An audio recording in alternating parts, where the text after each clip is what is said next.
Hello बच्चों, good morning. तो आज हमें कुछ इम्पोर्टेंट रीअरेंजमेंट के बारे में डिस्कस करना है।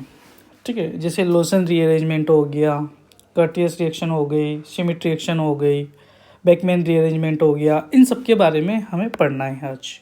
ओके, तो सबसे पहले हम फर्स्ट रिएक्शन है अपनी श्मिट रिएक्शन। श्मिट रिएक्शन, ठीक है, श्मिट रिएक्शन के बारे में पढ़ना है हम लोगों को। तो मैं थोड़ा सा इसको जूम आउट कर लेता हूँ। श्मिट रिएक्शन में क्या होता है, देखिए इधर कि कार्बोक्सिलिक एसिड होता है, carboxylic acid, carboxylic acid and hydrazoic acid, hydrazoic acid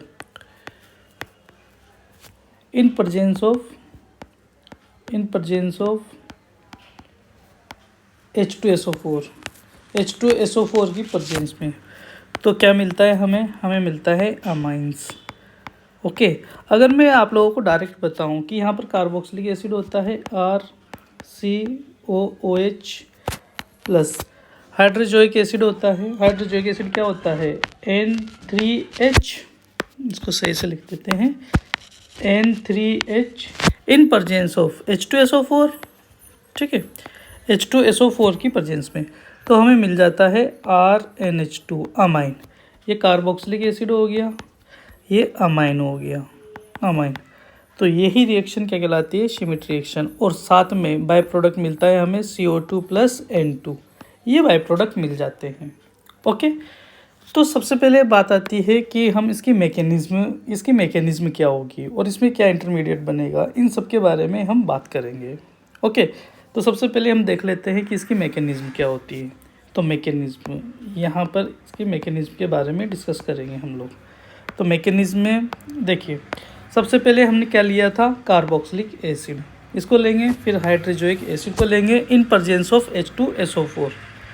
okay, तो RC≡OH ये रहेगा कार्बोक्सिलिक एसिड। और हमारे पास क्या है, किसकी प्रेजेंस में कर रहे हैं ये रिएक्शन, H2SO4 की प्रेजेंस में, H2SO4। अच्छा, H2SO4 क्या देगा, एसिड है क्योंकि तो H प्लस देगा। अब ये H प्लस कहाँ अटैक करता है, देखिए इसके पास लोन पेयर होता है, तो ये H प्लस यहाँ पर इसके लोन पेयर पे अटैक कर जाता है। तो RC≡O एंड ऑक्सीजन पे एक और हाइड्रोजन आके अटैक कर देता है। जैसे हाइड्रोजन आके अटैक करता है तो यहाँ पर क्या आ जाता है, प्लस चार्ज।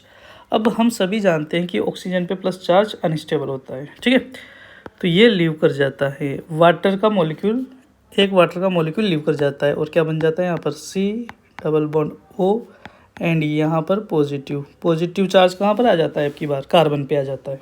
डन। अब ये जो इलेक्ट्रोफाइल बना हमारे पास में, अब इसके साथ कौन रिएक्शन करेगा, हाइड्रोजोइक एसिड रिएक्शन करेगा। तो RC≡O positive plus hydrazoic acid इस प्रकार से लिखते हैं हाइड्रोजोइक एसिड को, N≡N, यहाँ पर पॉजिटिव और यहाँ पर एक H से, और यहाँ क्या रहेगा, नेगेटिव। ठीक है, अब होता क्या है कि ये जो नाइट्रोजन है इसके पास नेगेटिव है, इलेक्ट्रॉन डेंसिटी सबसे ज़्यादा रहेगी इसके पास, तो ये वाला नाइट्रोजन इसके पॉजिटिव चार्ज पे अटैक कर देता है। जैसे ये इस पर अटैक करेगा, RC≡ONH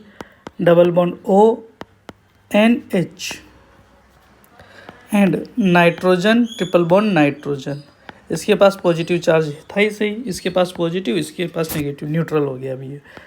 ठीक है, अब यहाँ से क्या होता है, N2 जो होता है वो लीव कर जाएगा क्योंकि नाइट्रोजन पे पॉजिटिव चार्ज है और बाकी सब तो चार्ज न्यूट्रल हो ही गए। तो RC≡O एंड यहाँ पर नाइट्रोजन एंड एक H, ठीक है, एंड यहाँ पर क्या आ जाएगा, प्लस चार्ज, क्योंकि ये वाला बॉन्ड टूटा है और नाइट्रोजन के इलेक्ट्रॉन जा रहे हैं इसकी वजह से।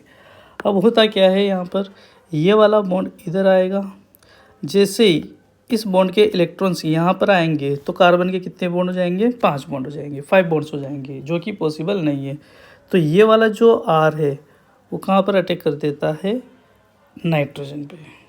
ठीक है, या हम इसको इस प्रकार से लिख देंगे थोड़ा सा थोड़ा सा ऐसा लिख दीजिए इसको, ये है हाइड्रोजन, यहाँ प्लस चार्ज इस पे, तो ये हाइड्रोजन के बॉन्ड्स जब इधर आएंगे डिलोकलाइज होंगे तो ये जो आर है वो किधर रीअरेंज हो जाएगा, आर की तरफ।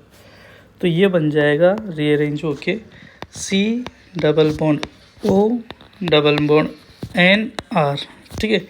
यही बनता है इसमें, इसे हम क्या बोलते हैं, आइसोसाइनेट, आइसोसाइनेट, ठीक, आइसोसाइनेट बन गया। अब इसकी रिएक्शन वाटर के साथ करा दीजिए आप, H2O, क्योंकि वाटर के साथ करा देंगे हम, वाटर यहाँ से लीव किया था ना, तो वाटर के साथ रिएक्शन कराने पे क्या बन जाएगा, RNH2 प्लस CO2, ठीक है। ये बन गया अमाइंस। तो ये इसकी रिएक्शन मैकेनिज्म होती है। डन।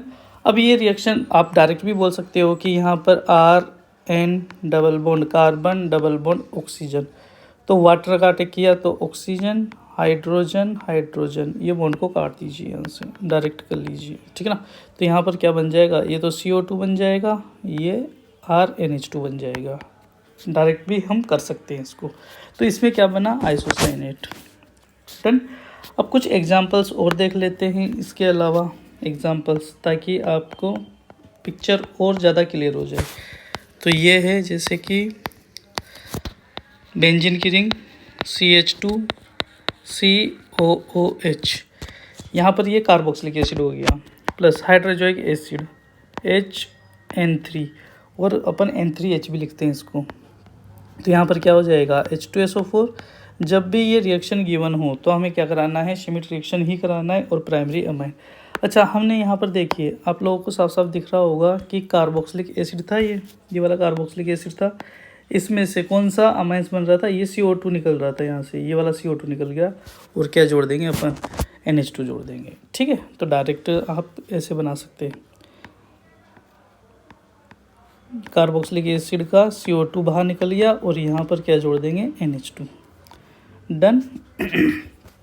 सेकेंड एग्जांपल इसके लिए ये हो जाएगा CH3 C double bond OOH, ये हो गया कार्बोक्सिलिक एसिड, और ये hydrazoic acid in presence of H2SO4। तो यहाँ पर H प्लस गिवन होगा तब भी ये एप्लीकेबल होगा। तो क्या हो जाएगा, यहाँ पर देखिए एनिलीन बन जाएगा, यहाँ पर NH2 आ जाएगा, ठीक है।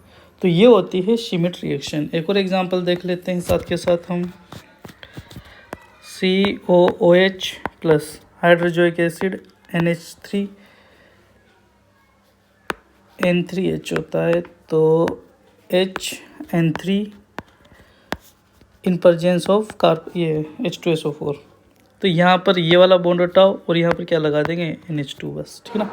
यहाँ पर ये लगा देंगे, तो कितने कार्बन है, 1 2 3 4, 4 कार्बन है, और 4 पे क्या लगा देंगे अपन, 1 2 3 4 5 है NH2, ठीक है ना। तो ये होती है शिमिट रिएक्शन। अब शिमिट रिएक्शन जो होती है, ठीक है, वो यहाँ पर कार्बोक्सिलिक एसिड और हाइड्रोजोइक एसिड के साथ ही नहीं होती, बल्कि यहाँ पर कार्बोक्सिलिक एसिड की जगह अगर एल्डिहाइड और कीटोन भी हो तो भी ये रिएक्शन हो जाती है, ठीक है। तो यहाँ पर नोट करके हम ये पॉइंट लिख लेते हैं, नोट करके पॉइंट लिख लीजिए। Schmidt reaction also Schmidt reaction also occur between ketone और एल्डिहाइड, या तो कीटोन हो या फिर एल्डिहाइड हो, ठीक है, एंड हाइड्रोजोइक एसिड।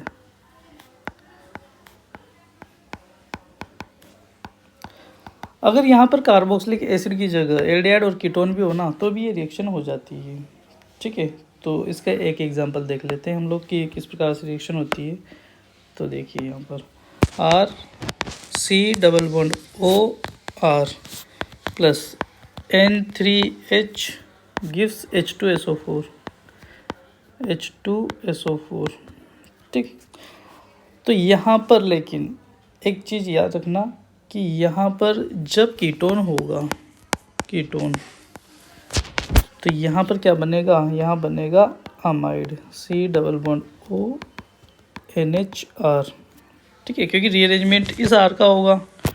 ओके, तो यहाँ पर बनेगा अमाइड। सिमिट रिएक्शन में क्या बन जाएगा? अमाइड।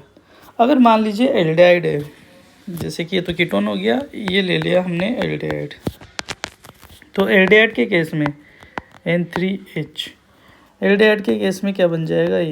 ये बनेगा cyanide, RC triple bond N, तो ये साइनाइड, ठीक है। तो याद रखना बच्चों कि कीटोन के केस में तो क्या बनेगा? अमाइड बनेगा, और एल्डिहाइड के केस में क्या बनेगा? साइनाइड, ठीक है। तो मेनली हमें क्या याद रखना है कि कार्बोक्सिलिक एसिड है, और कार्बोक्सिलिक एसिड की रिएक्शन जब भी हाइड्रोजोइक एसिड के साथ कराई जाएगी तो क्या बन जाएगा? अमाइन बन जाएगा। लेकिन जरूरी नहीं कि कार्बोक्सिलिक एसिड ही दे, ठीक है, यहाँ पर एल्डिहाइड और कीटोन भी दे सकता है ये रिएक्शन। तो हमने इसकी मैकेनिज्म भी देखी, हाइड्रोजोइक एसिड के साथ में कीटोन और एल्डिहाइड की रिएक्शन भी देख ली है, ठीक है। अलग अलग डिफरेंट कंपाउंड्स बनेंगे, और साथ में क्या बनेगा? CO2 और N2 तो बन ही रहा था, तो यहाँ पर भी बन जाएगा। ओके, थैंक यू बच्चों। और अगर आपको कोई टॉपिक पढ़ना हो तो मुझे कमेंट सेक्शन में कमेंट कर सकते हैं, मैं आपको रिकॉर्ड करके वो टॉपिक का वीडियो रिकॉर्ड करके भेज दूँगा। Thank you.